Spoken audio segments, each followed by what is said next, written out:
Salut les Déusiens. Aujourd'hui on se retrouve pour une petite présentation d'un accessoire du Deus 2 de chez XP. Et tout d'abord je tiens à remercier Auguste Mendy de la boutique Monsieur Détecteur pour m'avoir permis d'acquérir cette nouveauté très rapidement. Vous pouvez l'ajouter sur Facebook et il sera un plaisir d'échanger avec vous sur tout ce qui est conseils détecteurs et trucs et astuces. Donc voici le casque WS6. Celui-ci est livré dans une boîte de transport en plastique afin d'être protégé. L'arche se replie ou se déplie. Il peut être remplacé. Il suffit d'acheter un autre si jamais on le casse. Pareil pour les mousses. Les mousses ont tendance à s'user au fil du temps. On peut les racheter en boutique sans problème. Le WS6 est fourni avec un câble de chargement USB. Celui-ci se connecte au casque grâce à la mini baie juste ici. Attendez, j'ouvre, voici.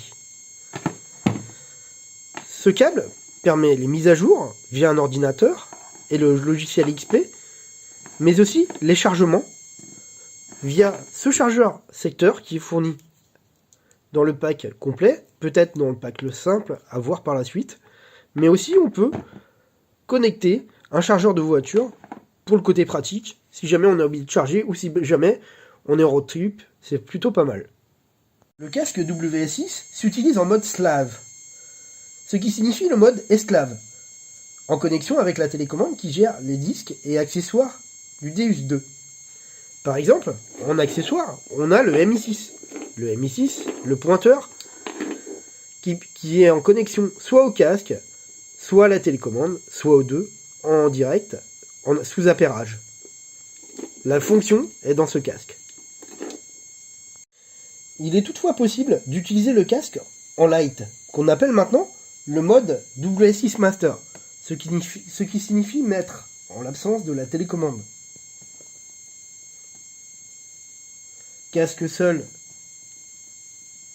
en connexion avec le disque, casque détaché de l'arche et imposé sur la canne en liaison avec le WS All d'XP. Le casque WS6 s'allume juste avec la touche moins. On remarque le logo XP Metal Detectors qui s'affiche et s'en vient la version du détecteur juste en bas. Là on est en V0,04. On observe l'affichage général similaire à celui de la télécommande mais en version simplifiée. Le niveau de batterie, le graphique des ferreux et des non ferreux.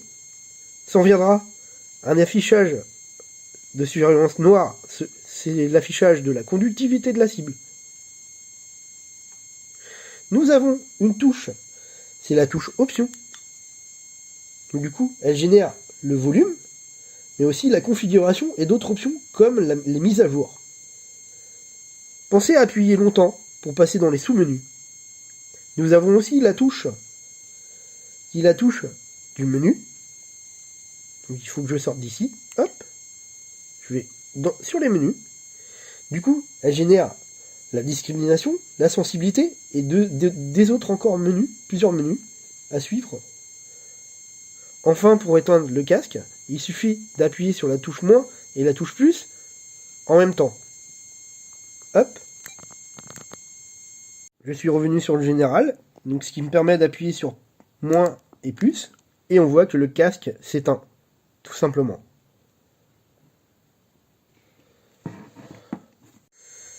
Voici la fin de cette présentation, j'espère que cela vous a plu.